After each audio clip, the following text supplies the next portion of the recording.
بسم اللہ الرحمن الرحیم۔ میرے چینل پر خوش آمدید۔ کہانی کا آغاز کرتے ہیں۔ دنیا میں کچھ ایسے واقعات بھی رونما ہوتے ہیں جنہیں بھول جانا انسان کے بس میں نہیں ہوتا۔ ماجد کے ساتھ بھی ایسا ہی کچھ واقعہ رونما ہوا جو وہ آج تک نہیں بھول سکا۔ گرمیوں کی چھٹیاں تھیں۔ ماجد کے انکل ممبئی میں رہتے تھے۔ ماجد پر یہ چھٹیاں ممبئی میں گزارنے کا بھوت سوار تھا۔ اس نے چپکے چپکے ممبئی کا سارا پروگرام بنا لیا اور پھر آخر میں اپنے گھر والوں کو بھی اس سے مطلع کر دیا۔ گھر والوں نے اس کے اکیلے جانے کی مخالفت کی، لیکن جب اس نے ضد کی تو وہ بادل نخواستہ مان گئے۔ اس کے انکل کو ممبئی اطلاع کر دی گئی تھی۔ ماجد نے ایکسپریس میں اپنی سیٹ بک کرائی اور خوشی خوشی ٹرین میں سوار ہو گیا۔ سیٹ پر بیٹھتے ہی اس کے ذہن میں ممبئی کے خوبصورت مناظر فلم کی طرح چلنے لگے۔ اچانک گاڑی ایک جھٹکے سے رکی۔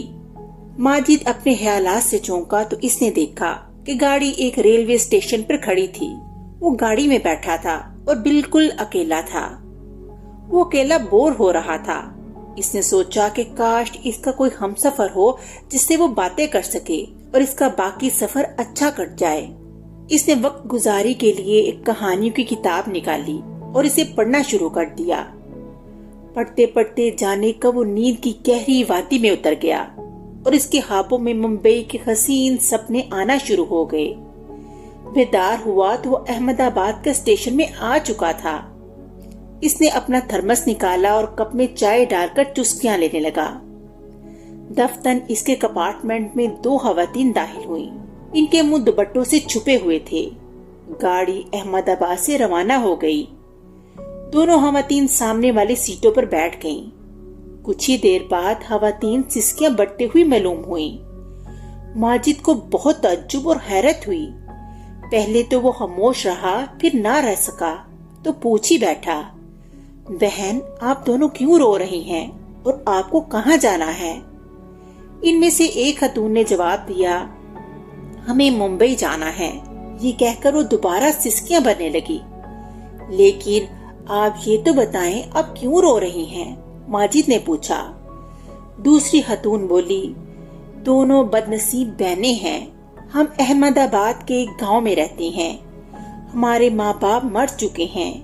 چچا اور چچی کے پاس رہتے ہیں۔ وہ ہم پر بہت ظلم کرتے تھے اور اب وہ ہم دونوں بہنوں کی دو عیاش امیر زادوں کے ہاتھ فروخت کرنے والے تھے، لیکن ہم دونوں موقع پا کر بھاگ گئے ہیں۔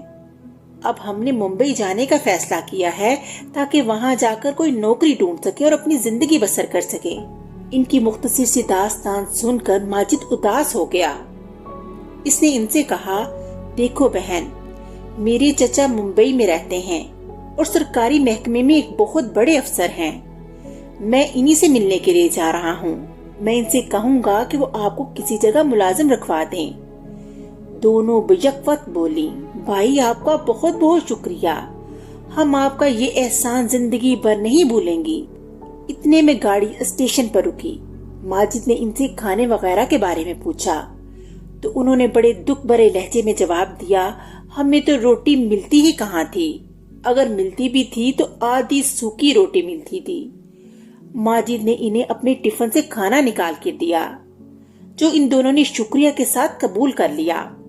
ماجد کا دل ان کے لیے رحم کے جذبات سے بھرا ہوا تھا۔ کھانے کے بعد ان میں سے ایک خاتون نے 2 پیکٹ بسکٹ کے نکالے اور ان میں سے ایک بہن کو اور ایک ماجد کو دیا۔ ماجد نے انکار کرنا مناسب نہ سمجھا اور پیکٹ قبول کر لیا۔ ماجد نے بسکٹ کا پیکٹ کھول کر بسکٹ کھانا شروع کیے تو اسے ان کا ذائقہ بڑا عجیب سا لگا، لیکن اس نے رواداری میں پورا پیکٹ کھا لیا۔ اچانک ماجد کو یوں محسوس ہوا جیسے اس کا سر گھوم رہا ہے۔ اس نے سنبھلنے کے لیے بہت ہاتھ پیر مارے، مگر چند لمحوں میں وہ بے ہوش ہو گیا اور پھر اسے کچھ ہوش نہ رہا۔ اٹھو میرے لال، اٹھو میرے چاند۔ یہ الفاظ سن کر ماجد نے آنکھیں کھول دیں۔ وہ سب کو اجنبی نظروں سے دیکھ رہا تھا۔ اسے سمجھ نہیں آ رہی تھی کہ یہ کون لوگ ہیں اور کہاں سے ہیں۔ آہستہ آہستہ اس کے اوسان بحال ہوئے اور تمام حالات اور واقعات اسے یاد آنے لگے۔